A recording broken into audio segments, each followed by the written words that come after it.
Di 10 tahun terakhir ini ya, terlalu banyak partai-partai yang mengalami kudeta, apalagi tidak memiliki atau di dalam partai sendiri merasa tidak memiliki kemampuan atau kekuatan untuk berpihak kepada salah satu kekuatan politik yang ada. Maksud saya, mari kita simak beberapa partai politik yang juga ikut di kudeta sehingga terjadilah partai-partai tersebut dilemahkan. Inilah hebatnya berpolitikan di Indonesia ini ya. Yang tidak sejalan dengan politik penguasa, politik kekuasaan, maka dia akan dikudeta. Dan itu sebetulnya ada pengalamannya ya. Pertama nih, seperti misalnya P3.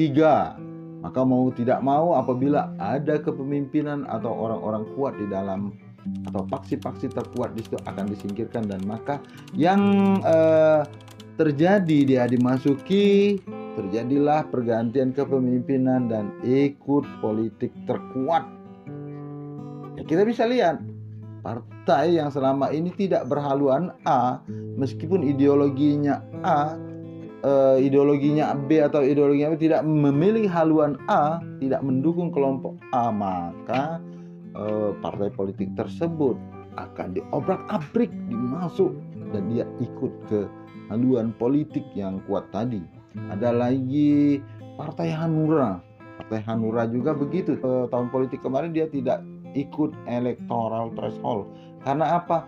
Bagaimana dia mau besar di dalam dirinya sendiri, bentrok dan hancur-menghancur begitu. Pergantian kepemimpinan antar faksi mereka tidak akur, tidak solid, sehingga apa yang terjadi? Nah, itu ada lagi Partai Golkar. Kalau kita mau ingat lagi, kepemimpinan Abu Rizal Bakri sesungguhnya tidak ada keberpihakan sama sekali kepada kepemimpinan politik atau kekuatan politik tertentu.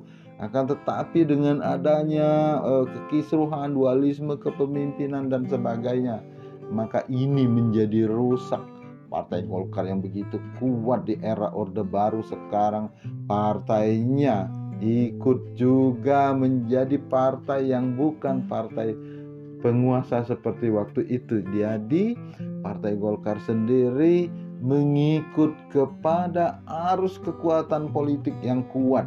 Dan Anda saksikan Partai Golkar sekarang ikut ke arus politik mana, kita sudah bisa lihat. Padahal sebelumnya mereka selalu punya calon-calon sendiri yang kuat. Ada lagi Partai Amanat Nasional, demikian juga. Mereka beroposisi, mereka bersaing, berkompetisi, pada akhirnya diobrak-abrik, dimasuk, disuntik dari mana pokoknya, sehingga PAN sendiri ikut juga ke kekuatan politik tertentu, dan dia menjadi tidak sekuat apa yang dia bayangkan. Ada juga yang terakhir, tetapi terakhir ini partainya cukup kuat. Nah, Partai Demokrat. Maksud hati juga seperti itu, menusuk, dimasuki di dalam, diobrak-abrik, diambil alih, sehingga kalau bisa partai ini harus dilemahkan dan harus ikut dengan partainya, partai yang terkuat atau partai politik atau kekuatan politik tertentu.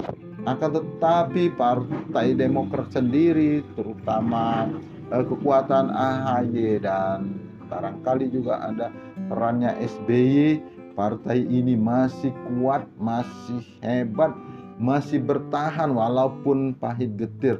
Dan tolong diingat, adanya rencana kudeta atau pembegalan juga di Demokrat ini sebetulnya menguatkan posisi AHY, sehingga AHY yang selama ini dianggap anak muda, hanya biasa-biasa saja, dia ditempa begitu kuat, menjadilah dia sekarang kekuatan politik cukup kuat di Indonesia, dan dia menjadi oposan perubahan dan sebagainya, dan tidak berhasil kudeta itu.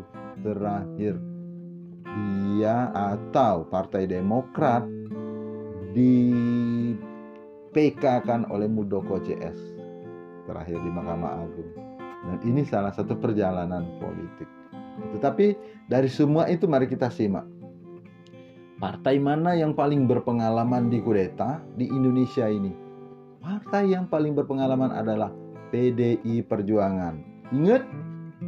Kisruh 97, Kuda Tuli dan sebagainya, sehingga muncullah era reformasi.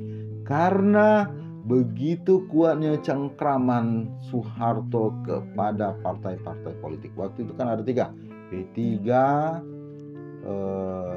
PDI dan Golongan Karya. Golongan Karya tidak mau disebut partai, dia hanya disebut golongan. Golongan Karya banyak menguasai aparatur sipil negara, mantel-mantel ormas-ormas, TNI Polri waktu itu. Itu miliknya Soeharto yang dikendalikan bersama Golkar. Jangan sampai ada kekuatan lain, maka PDI melalui Megawati dikudeta, menggunakan tangan-tangan alat-alat negara, dijatuhkanlah Megawati. Nah, muncullah Suryadi pemimpinnya. Terjadilah kekisruhan tahun 97-98. Pendukung-pendukung Megawati bergejolak dan memberontak dalam tanda petik, membuat mimbar bebas dan sebagainya. Jadi kekuatan de facto tidak bisa dilepaskan. Kekuatan de facto PDI Perjuangan waktu itu tidak bisa dilepaskan. Meskipun Soeharto memainkan de jure, memainkan hukum, akan tetapi Megawati begitu kuat menentang, begitu kuat bertahan sampai dia tetap menjalani prosedur hukum. Dia ajukan ke pengadilan dan sebagainya. Beberapa pengadilan memenangkan Megawati. Akan tetapi itu secara de facto, secara de jure, secara pengakuan tidak. Dia tidak diakui oleh Soeharto atau oleh Golkar. Dan ini perpolitikan yang cukup kelam bagi Indonesia. Menurut saya itu cukup kelam. Dan pada akhirnya Megawati sendiri bangkit, membangunlah PDI Pro Mega yang sekarang menjelma sebagai PDI Perjuangan. Dan apa yang terjadi? Tidak bisa mengalahkan fakta.